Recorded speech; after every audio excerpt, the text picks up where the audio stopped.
This is Garis, Masculist, MGTOW flyers. That is 2 3-page essays on the themes of Masculism and MGTOW, written by and read aloud by Prof. Dr. Hugo de Garis. This is flyer number 291, entitled Why I Don't Take Women Seriously. Description. This flyer spells out why I don't take women seriously, with opinions appropriate to 6 different categories of women, that is, women in general, fluffies, fluffy feminists, fluffy FIPs, EMO FIPs, and sage FIPs. Flyer itself.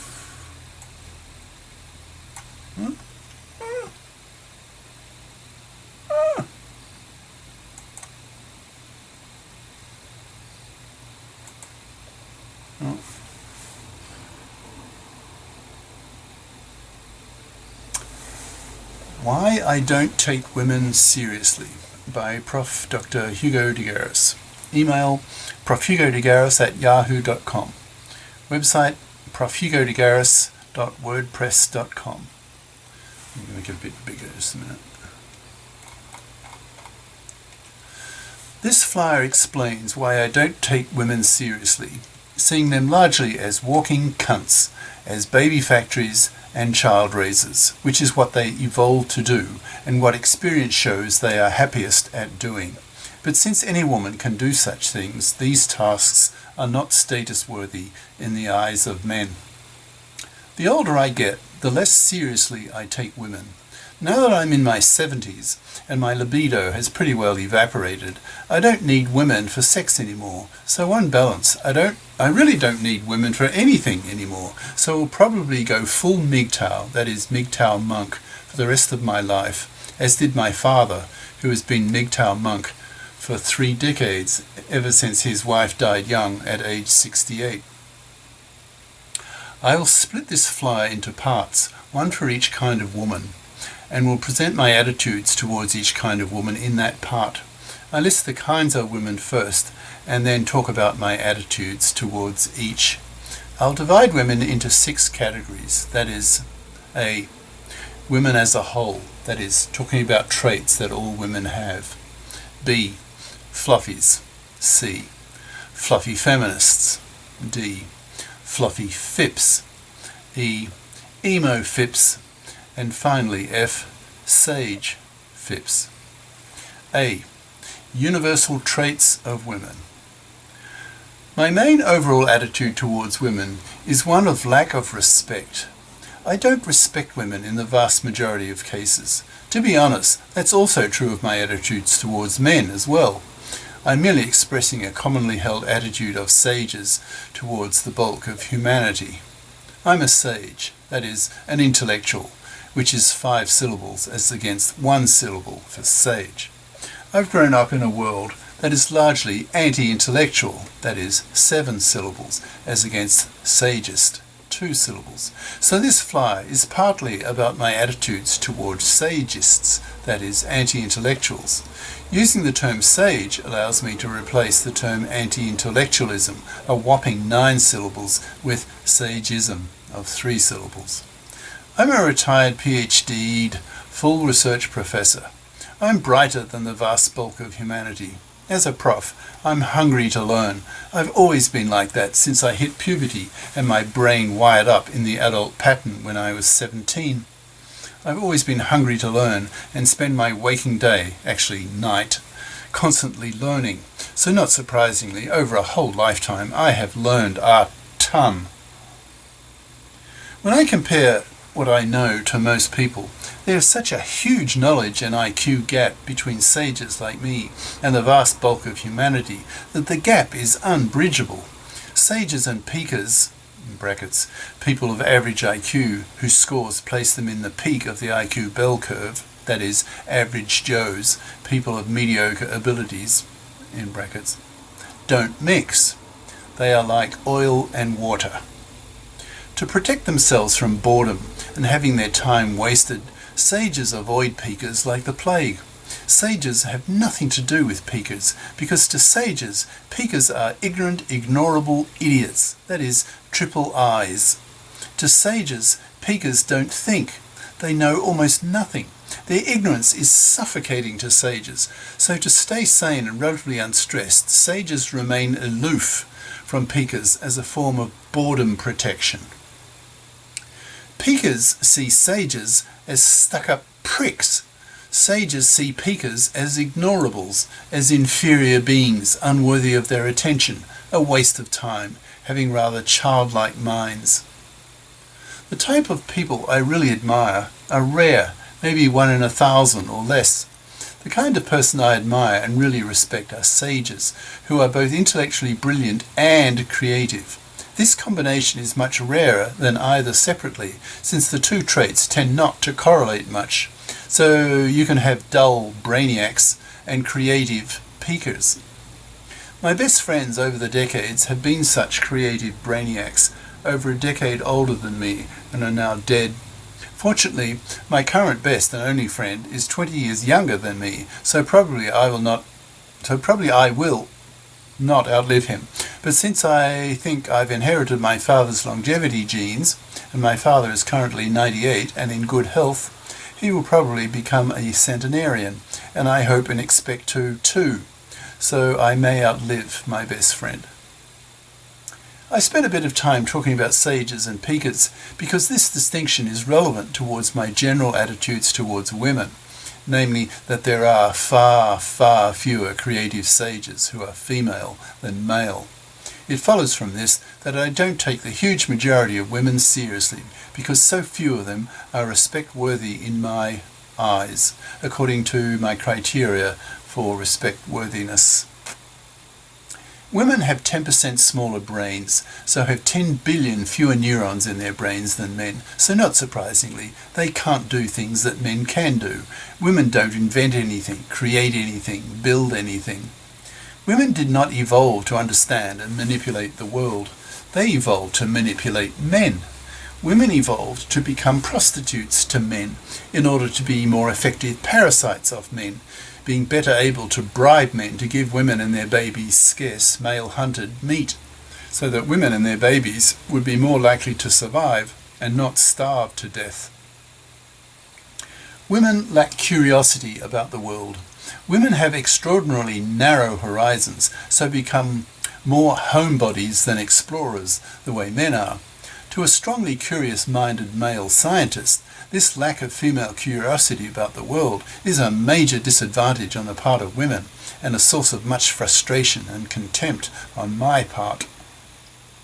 My idea of fun, as a sage, is to study pure mathematics at PhD and research level, as well as math physics. This is such a minority interest amongst men that amongst women it's almost non-existent, so I can't share my intellectual passions with females.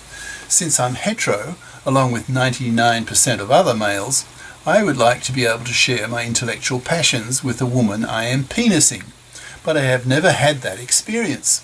This lack of admirable women in my life has been a source of bitter resentment on my part. It has made me a real misogynist in terms of my attitudes towards women's mental capacities.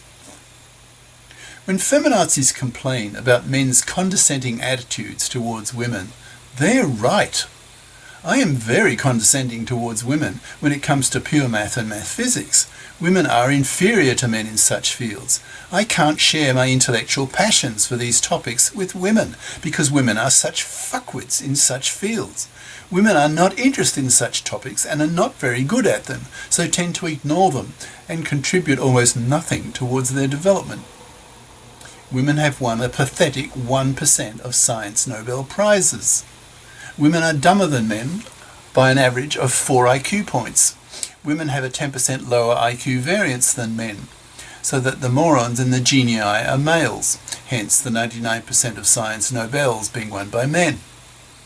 Women have much lower testosterone levels in their bodies than men, so are much less aggressive, less ambitious, less driven, less persistent. So it's not surprising that men vastly outperform women at difficult tasks, so men dominate the lists of famous men in the Who's Who books.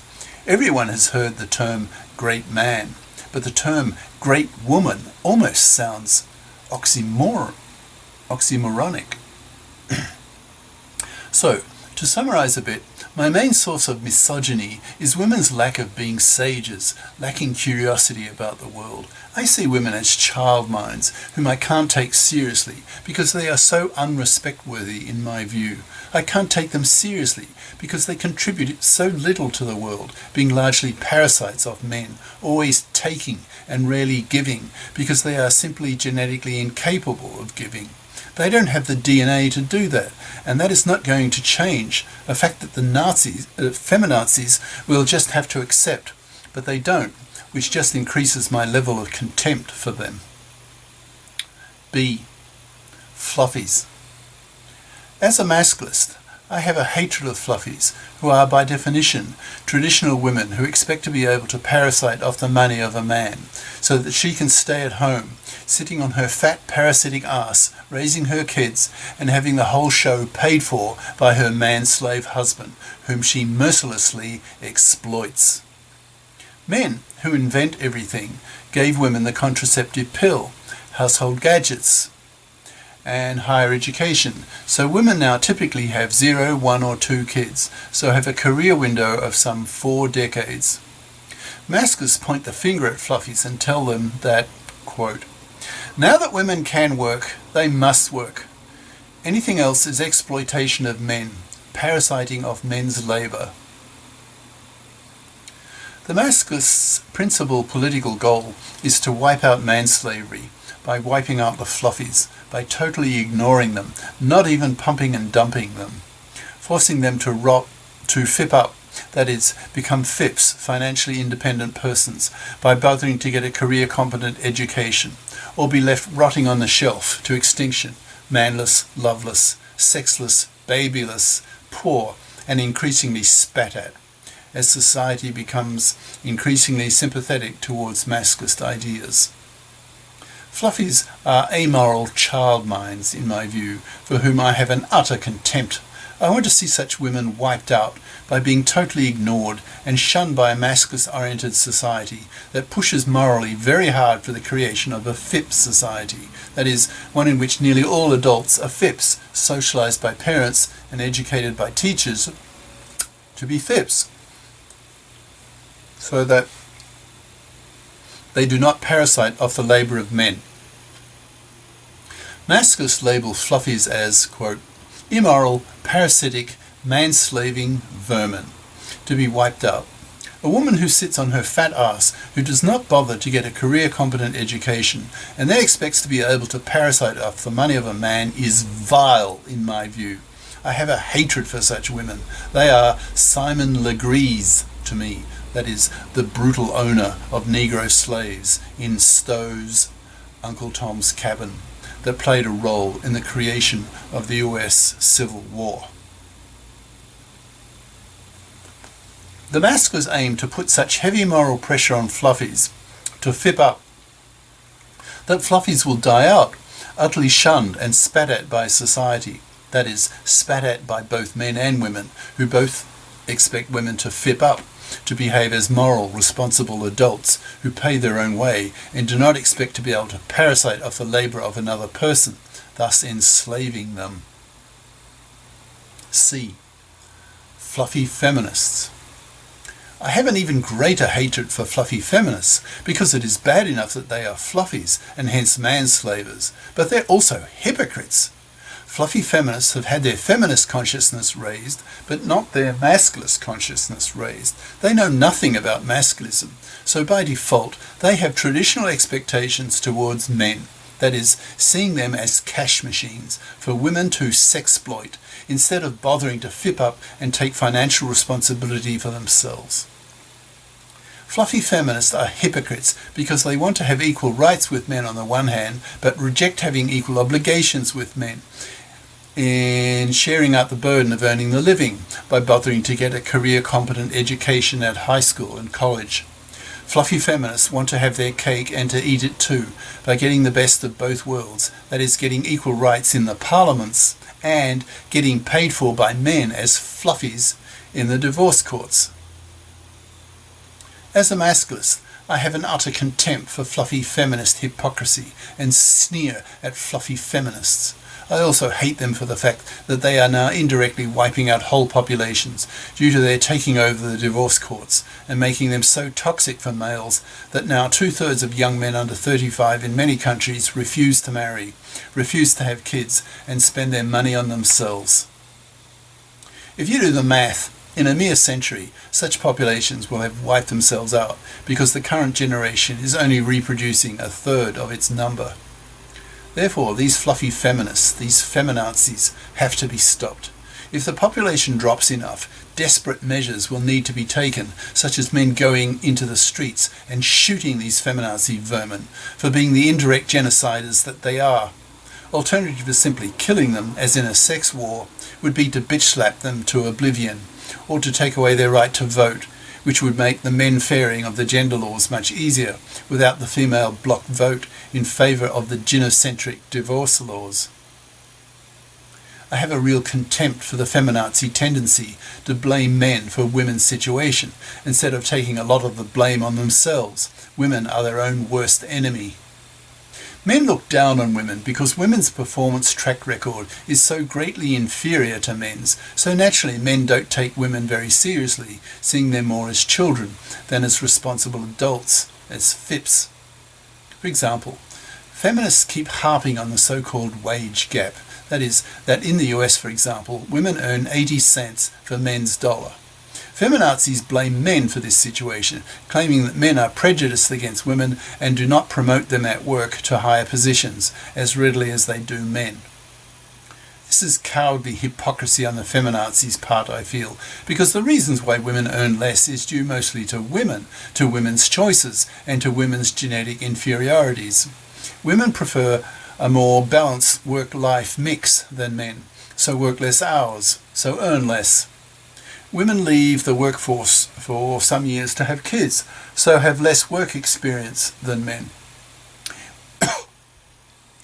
Women are genetically inferior to men in many respects, so are less capable on the job than men.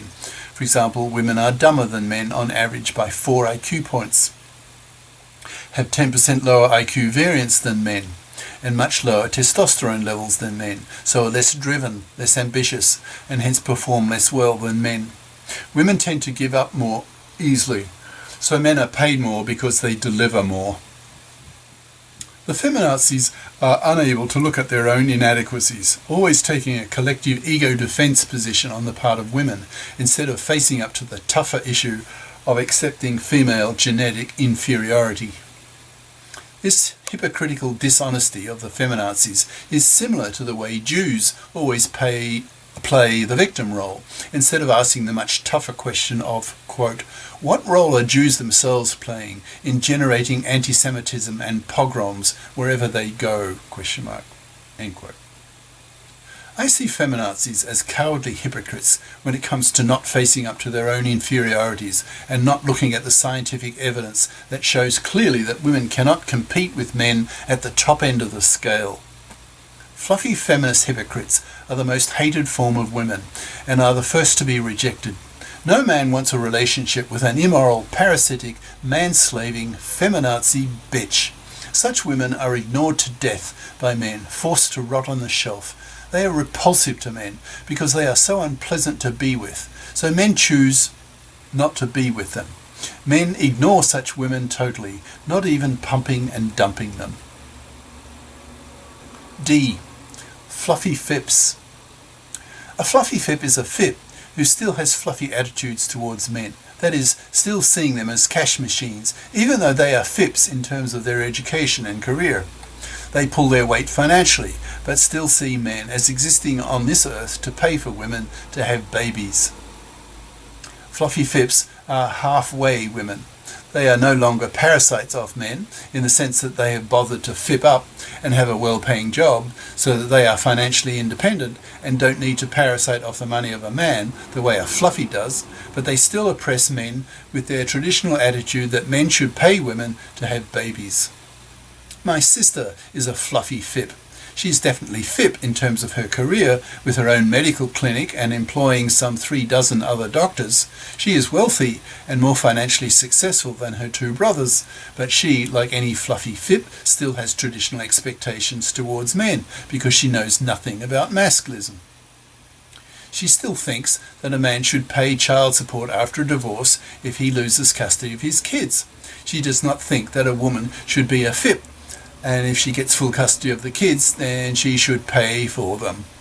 Why should the man pay for them when he gets no benefit from them not having custody of them? Fluffy FIPs need to be converted into EMO FIPs, which is the next topic. EMO FIPs. An EMO FIP is a FIP who feels that women have an equal moral obligation with men to be FIPs. That is, she feels that she is morally obliged to be a FIP so as not to parasite off the money of a man. An EMO FIP would feel ashamed to be a fluffy, to parasite off the money and labour of a man, off the efforts of another human being.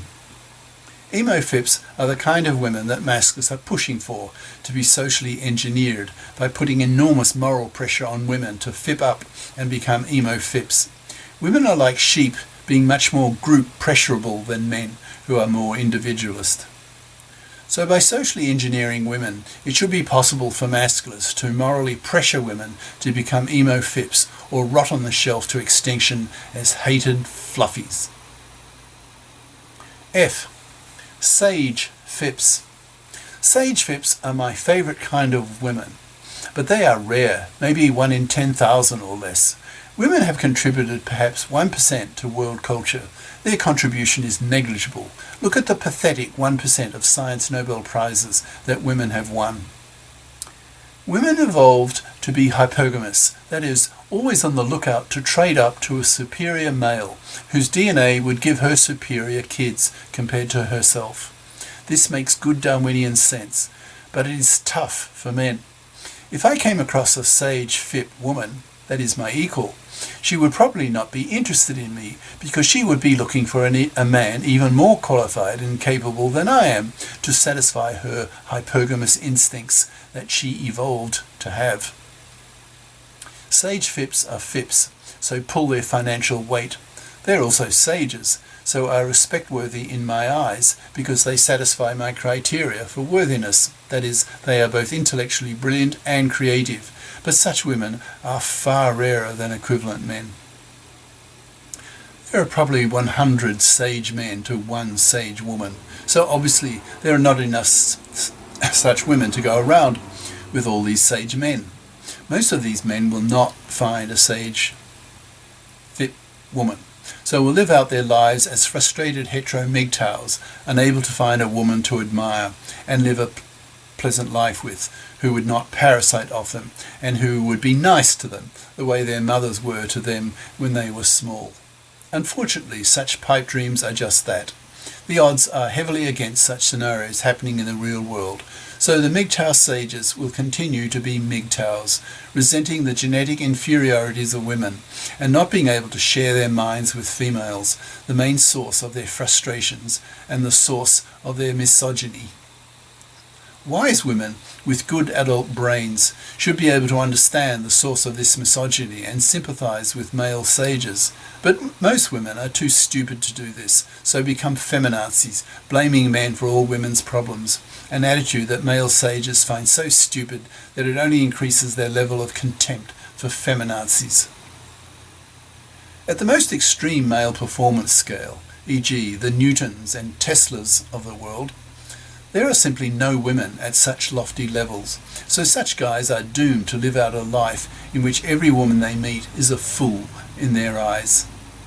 No wonder Newton and Tesla chose to be womanless.